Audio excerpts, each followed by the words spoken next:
आप देख रहे हैं Satmarg rank number YouTube channel और मैं Lalchand Satmarg. Satmarg rank number YouTube channel देखने वाले सभी साथियों को बहुत बहुत स्वागत, हार्दिक अभिनंदन, वंदन। और संतों महापुरुषों की विचारधारा को आगे बढ़ाने वाले या उनकी विचारधारा पर चलने वाले सभी साथियों को हमारा क्रांतिकारी जय भीम, नमो बुद्धाय। जैसा कि आप देख रहे होंगे हमारे साहब जी से आज मुलाकात हो रही है। मैं इनके निज निवास पर आया हूँ, तो मैंने इनके बारे में बहुत कुछ चर्चाएँ सुनी और इनके भाव, इनके विचार मुझे बहुत अच्छे लगे। अब माता-पिता सोचे तो कैसे सोचे? उनके पीछे दारू जो लगी है ना, हाँ, तो उनको फुर्सत दारू से नहीं मिल रही है। सर हम चलते हैं, आपको देहातों में दिखाते हैं कितनी जितना गरीब तबके का व्यक्ति है वो सारा दिन कमाता है, तो साहब जी मैं बता रहा हूँ कि दारू पर दीवाना है। छोटा से छोटा कार्यक्रम हो, कहीं जाना हो, सर्दी पड़ रही है तो दारू चाहिए, गर्मी पड़ रही है तो दारू चाहिए, गम हो गया तो दारू चाहिए, घर में झगड़ा चल हो गया तो दारू चाहिए। मतलब ये इस तरह से भी हमारा समाज बिगड़ा हुआ है। ये सरकार द्वारा किया हुआ एक मतलब सरकार द्वारा किया हुआ है सब कुछ। ये अगर व्यक्ति में शिक्षा होगी, उसको रोजगार मिलेगा, वो खुश होगा तो दारू नहीं पिएगा। जब उसके घर में खाने को नहीं है, 400 रुपये कमाया, पूरा परिवार है, चला सकता नहीं, वो इतना दुखी हो जाता है। और ठेके उपलब्ध हर जगह, मैंने ठेके बना दिए हर जगह। जब ठेके नहीं होंगे तो दारू भी नहीं मिलेगी। तो सरकार ही दारू उपलब्ध करा रही है, और जो थोड़ा बहुत बेचारे कमाते दारू में गंवा करके पड़े रहते, तो ना बच्चे पढ़ पा रहे ना कुछ पढ़ पा रहे। तो दारू बंद करना तो कायम होना चाहिए, लेकिन अगर गाँव में शिक्षा होगी, बच्चे पढ़े लिखेंगे, जैसे हम लोग पढ़े लिखे हैं, तो हमारे दारू कोई पीते नहीं है, क्योंकि सब पढ़े लिखे हैं। तो शिक्षा का अभाव ही दारू का कारण है, और दारू का ही गरीबी का कारण है। तो शिक्षा, हमारा देश कहने को तो आगे बढ़ रहा है, लेकिन जहाँ 80% लोग भूखे प्यासे हों, सड़कों में पड़ रहे हैं, वो देश कैसे कह सकते उन्नत कर रहा है? उन्नति सिर्फ बुक्स में है, उन्नति थी पेपर्स में है। उन्नति के नाम की चीज़ नहीं है कि जहाँ 80% लोग गरीबी से बेहाल हों, सरकार खुद 80% गरीब घोषित कर दे, वो देश उन्नत कैसे कर सकता है? ये तो सब एक कहानी है। ओनली शिक्षा के माध्यम बढ़ सकते। अगर हमारी शिक्षा सही कर दी जाए तो सब सही हो जाएगा। अच्छा सर, ये बताइए कि जैसे शिक्षा मान लीजिए अगर कर दी जा रही है, अगर लागू हो रही है, और अगर व्यक्ति पढ़ना ही नहीं चाहता है, पढ़ाना ही नहीं चाहता, तो उसके लिए अब क्या करेंगे? हाँ, पढ़ाना नहीं चाहता, कारण ये है कि जब टीचर उपलब्ध ही नहीं होंगे, सुविधाएं होना चाहिए पढ़ने के लिए। अगर अच्छे टीचर होंगे तो अच्छे बच्चे भी निकलेंगे। जब मान लीजिए 15 टीचर चाहिए, वहाँ 2 टीचर या 3 टीचर हैं, बिल्डिंग की छत टपक रही है, कमरे हैं नहीं। तो अक्सर स्कूल ऐसे डेटा भी आए थे कि 4-5 लाख स्कूलों को की दुर्दशा इस देश में हो चुकी है। प्राइवेट स्कूल खुलते चले जा रहे, हमारे समाज में खाने के लिए पैसा नहीं, प्राइवेट पढ़ा नहीं सकते। तो इस प्रकार से शिक्षा को ख़त्म किया जा रहा। नंबर 3, जो लॉ कानून लाए गए हैं, श्रमिक कानून, उन कानूनों में पहले लोगों को नौकरी में एक था कि हमें इतनी तनख्वाह मिलेगी, नौकरी से कोई निकाल नहीं सकता था, वो प्रमोशन होते थे। आज क्या है, काम के घंटे पर 8 घंटे थे, तो पहले था कि अब घंटों का कोई समय निश्चित नहीं है, तनख्वाह 5-6 हज़ार मिलती है। कब मालिक निकाल देगा पता नहीं, कितने दिन काम देगा पता नहीं, जब चाहे निकाल दे, जब चाहे रख लेते। अब बताओ, इस कंडीशन में जब उनकी इनकम इतनी कम है, तो कैसे बच्चों को पढ़ाएंगे, कैसे वो करेंगे? इतना टेंशन होता है। दारू इजीली उपलब्ध है, पी और सो गए, साला जो होगा देखा जाएगा। तो ये कारण सरकार है और कोई नहीं है। शिक्षा होगी, लोग खुश होंगे, सब कुछ ठीक रहेगा। उद्योग धंधे होंगे, लोग श्रम करेंगे, पैसा कमाएंगे। उद्योग धंधे इतने कम मात्रा में सारे से जो थे, रेलवे, ऑर्डिनेंस फैक्ट्रीज और जितने थे सरकारी, जो 70 साल में सरकार ने बनाए थे, वो लगभग बेच दिए गए हैं रिजर्वेशन के नाम पे। तो सब मैं ये जानना चाहूँगा सर, मैं अपनी एक सलाह मशवरा रखता हूँ कि जैसे आप क्षेत्र में जाते हैं, घूमते हैं, फिरते हैं, तो जो लोग मजदूरी करने वाले लोग हैं, तो इनको एक छोटा से छोटा एक बिजनेस करने का, धंधा करने का इनको अगर मशवरा दिया जाए, इनको कायदे से अगर समझाया जाए, तो हो सकता है कि इससे कुछ असर हो। जैसे घर के पिता हैं, जो मेन गार्जियन है, वो तो शराब पी करके मस्त हो गया। अब उसमें जो घर के बच्चे हैं, तो वो अब उनको उतनी ज़रूरतें पूरी हो नहीं पाती हैं, तो वो बच्चे परेशान होते हैं। तो घर में गाँव-गाँव में जा कर के जैसे आप जाते हैं, तो एक बात इसको भी रखें है कि अगर वो नहीं कमा पा रहे हैं, नहीं दारू से बच पा रहा है, तो इसको जो है तो आप खुद छोटा से छोटा बिजनेस करें, खुद धंधा करें, महिलाएं भी कर सकती हैं, क्योंकि छोटी मोटी दुकानें तो हर गांव में होती हैं। तो इस तरह से उससे कुछ पैसे की अर्निंग होगी, तो जो घर की जो मतलब बच्चों की मम्मी है, तो वो अगर इस तरह से कर छोटा सा अगर धंधा कर लेंगी, छोटा बिजनेस कर लेंगी, तो हो सकता है कि कुछ न कुछ तो राहत मिलेगी। क्योंकि हम देखते हैं कि हमारे समाज में के व्यक्ति शराब और दारू पी करके घर परिवार में बड़ा तांडव करते हैं, जिससे हमारी माताएं बहनें बड़ी दुखित रहती हैं।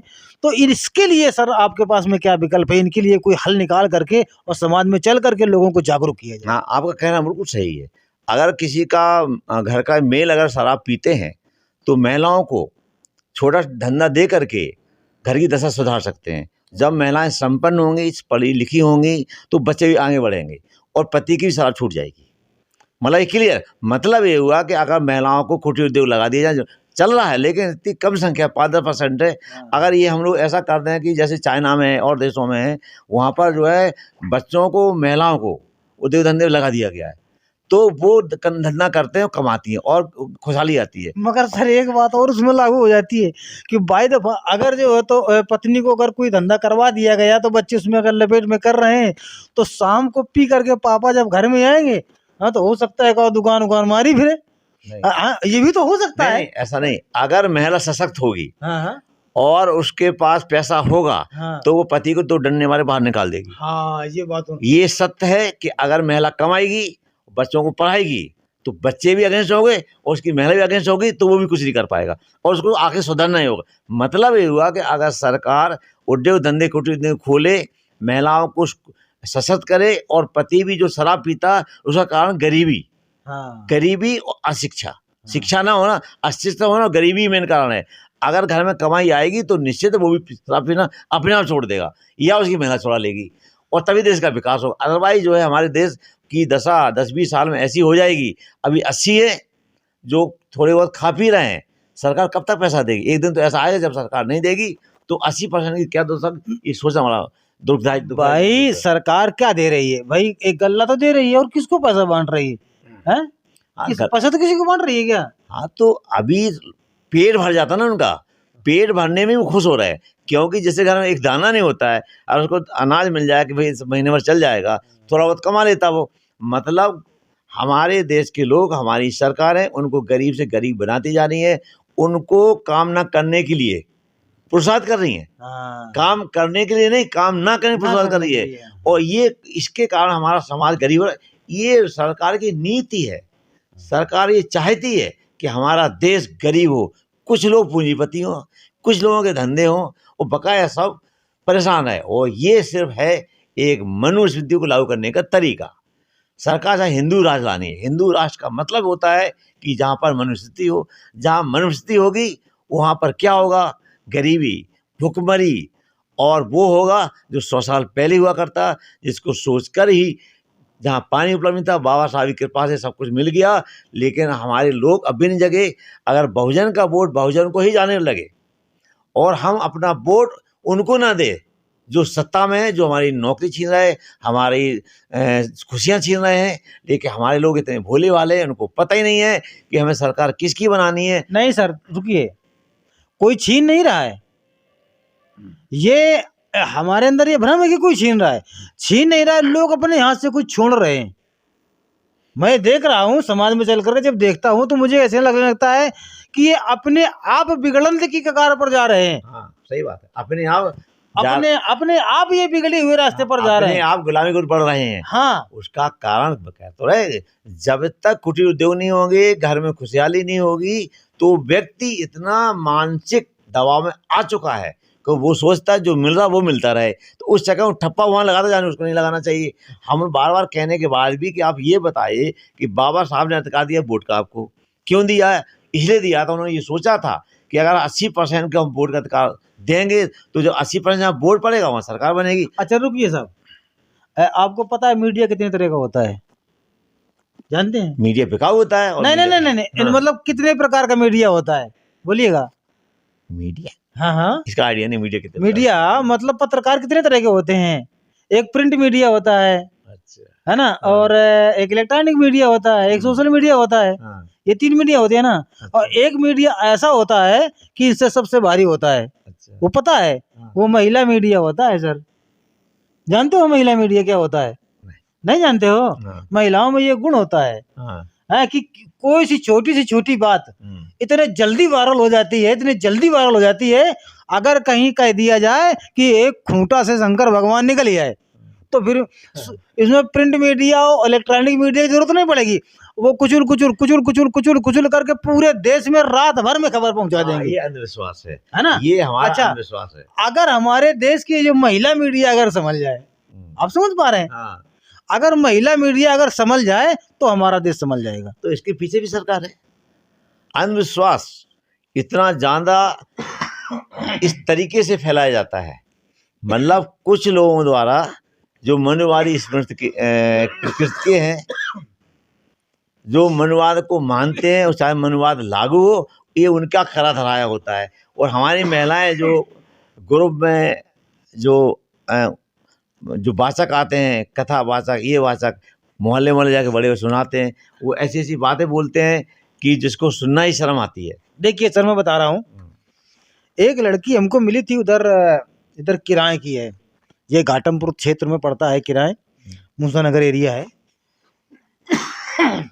उसका पति दारू पीता था।